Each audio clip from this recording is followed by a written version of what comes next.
So, you write the world's most depressingly funny show, Red vs. Blue. Why would you describe it as depressingly funny? Season 10 made me cry like a baby.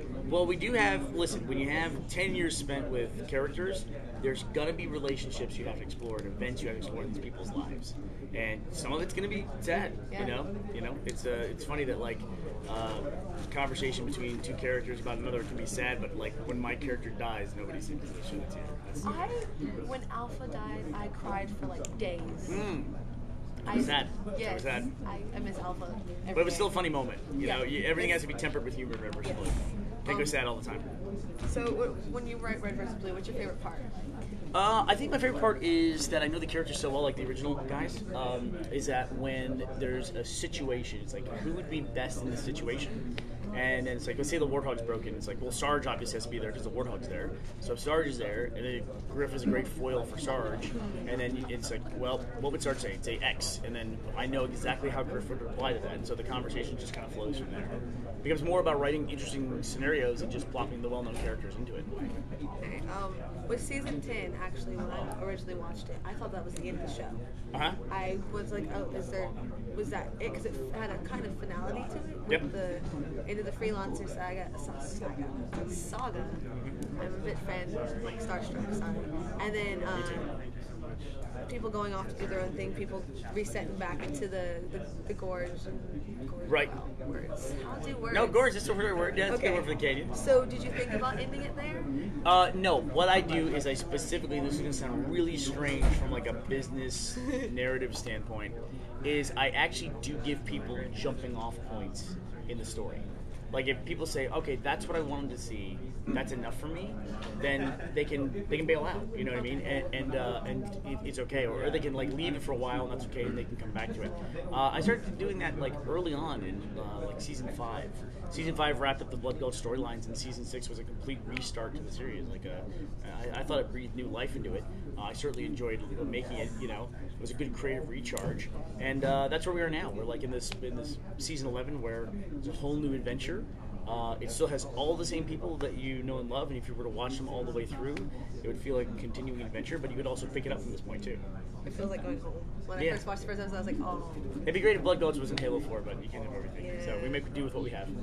When you first started, you started and it was mostly just comedy, funny, that kind of thing. Did you ever expect it to get as serious and emotional as, like, say, with Carolina in New York with their sad storyline, or the director and Allison and Carolina's relationship with them?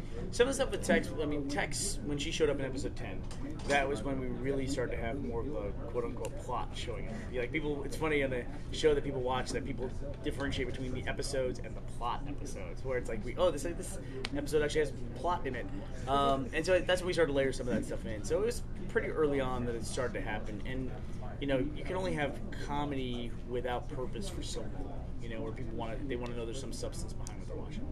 So with Carolina, you reached out to the community to make Carolina. You had the lady do the voice or the face and everything.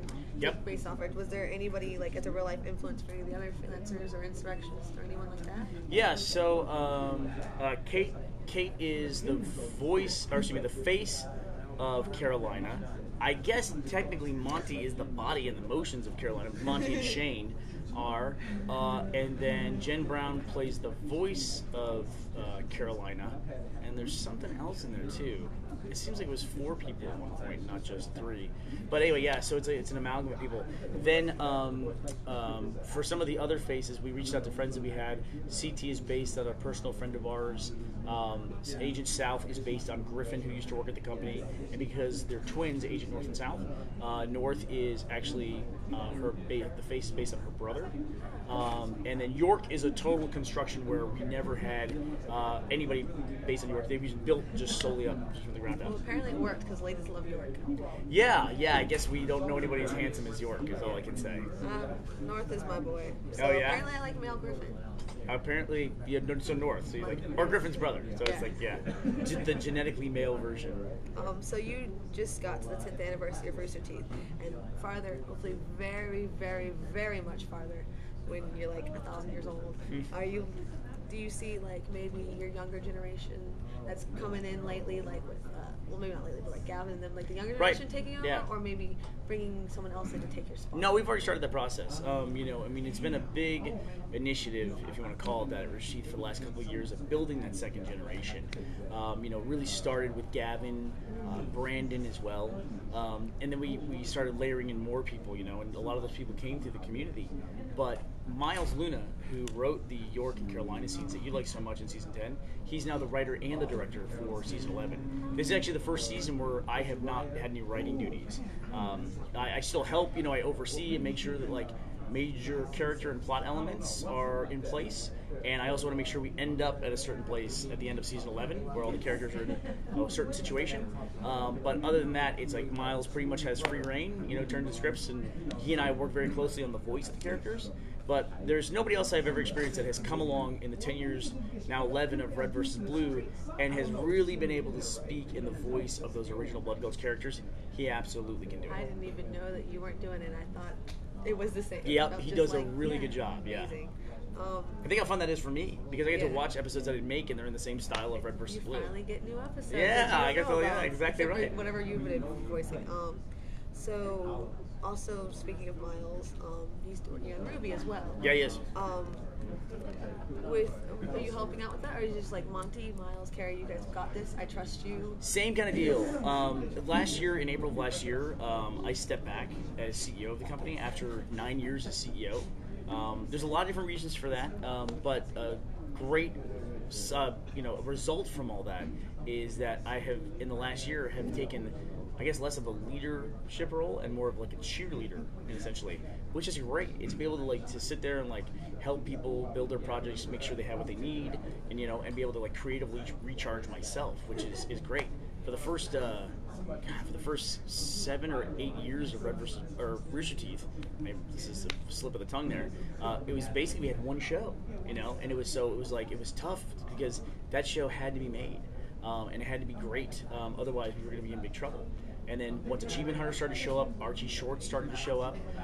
We had a little bit more of a base where we could take time to develop more things. Ruby's been in development for 1.5 years, and now we're just now getting to show it. So you need the time to go do those things.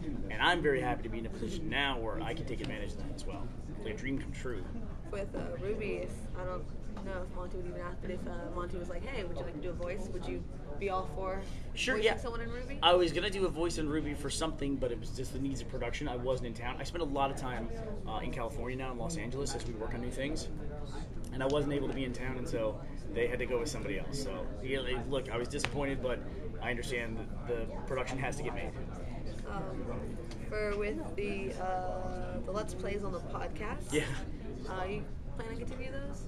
That's all Gus. Anything that's pretty much labeled X whatever podcast, that's Gus. The only Achievement Hunter content that I'm making these days is a show called Game Time, where I sit down and I play a game with one person. That's the one you did with Ashley and Flock, right? I did with Ashley and Flock, and then I just did one with Ray and Journey. That was like an hour-and-a-half one. And now I've got a couple more that I've shot, and I just need to get them edited. Unfortunately, I've been so busy getting ready for this that I haven't watched the past week's worth of videos. What? You don't have time to sit down and watch an hour-and-a-half long internet video? What are you doing with yourself? Trying to come up with questions to ask you that aren't just the same one. No, I hear you. So always. That's to me like one of those background content things that I like, where people will just turn it on. And then you're like, okay. You got to be part of their life, yeah. I kind of like that, you know what I mean? I always, whenever I read on Twitter, the number one activity that people do when watching Red vs. Blue DVDs is fold laundry.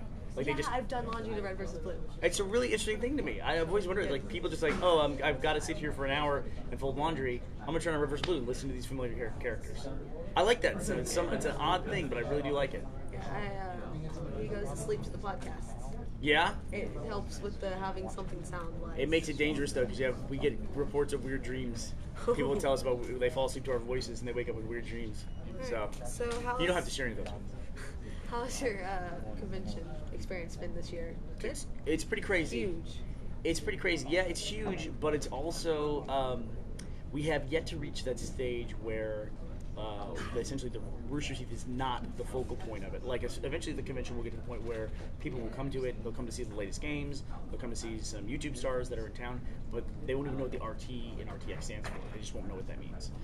And we're hoping to get to that point. We're not quite there yet, so it does become a little difficult for, essentially the 15 of us that are on camera to interface with 8,000 people. We get outnumbered pretty quickly, and so we're making a great effort to try to be available and all that. But it's difficult, and you can see some of the guys are at the end of the third day are doing their best. Yeah. All right. Well, thank you very much. That's all I have for you today. So. All right. Well, thank you very much. You're gonna pet.